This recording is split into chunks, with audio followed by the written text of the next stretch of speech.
show. I went to a Nipsey Hussle concert. I didn't hit him. I wanted to pay to get in. I wanted to see how this West Coast shit feel. Like, you know what I'm saying? Without being Nori, right? Yeah. And it was the first time I synced. Mm-hmm. But I didn't know what I was seeing. Yeah. Snoop explained to me that you saw that again on stage. Yeah. I didn't know that Kendrick brought all of these gangs together. Mm-hmm. Like, how remarkable is that? That was the tipping point. Right.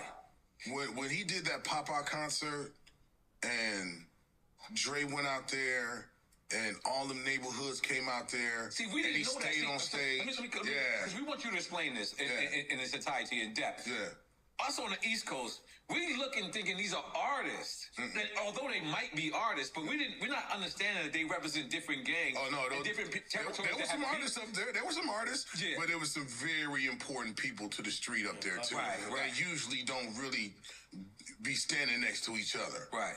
And I think it just really set the tone for what's coming next. Right. So everybody saw that shit and was like, oh, we ain't had this before in the West. That's what I'm trying to say. We ain't had this before. Maybe slightly during the peace treaty. No, it'd be pieces. It'd be pieces of the West coming together.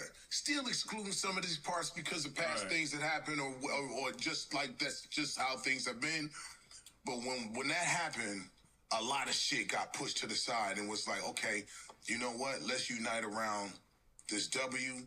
Let's unite around this genius that is this doing this phenomenal work. Right. And, you know, look, we can beef internally, but to the rest of the world, unified. Yes. Like, we haven't had that. Yes. You know what I'm saying? I love that about y'all. I think that when he said that was the tipping point, Xzibit's talking about the pop-out. I feel like what he's saying there is like, this is what I'm getting from it. I could be wrong. Let me know what you think. I think what he's saying there is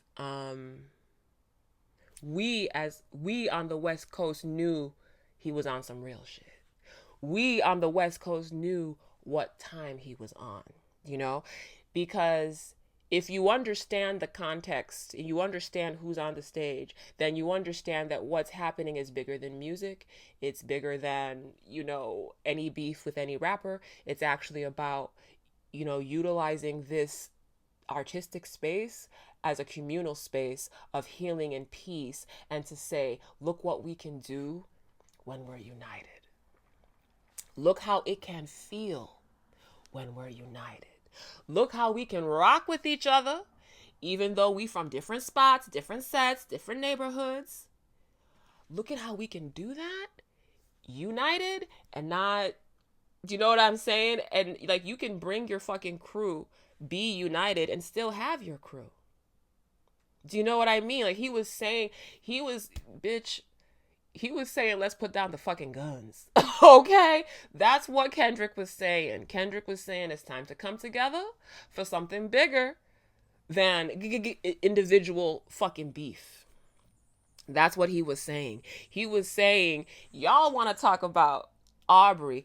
I want to talk about peace in these streets. Okay? That's what I want to fucking focus on. I care about my community. I care about my neighborhoods. I care about peace. Okay? You talking about he ain't never plant no fucking money trees. He is bringing together different fucking gangs who've never been in the same fucking space together because he's working on peace in Compton and in LA and Southern California as a whole, which I know he wants to spread nationally and hopefully globally amongst fucking black people. He's somebody that cares about black people, not just Compton.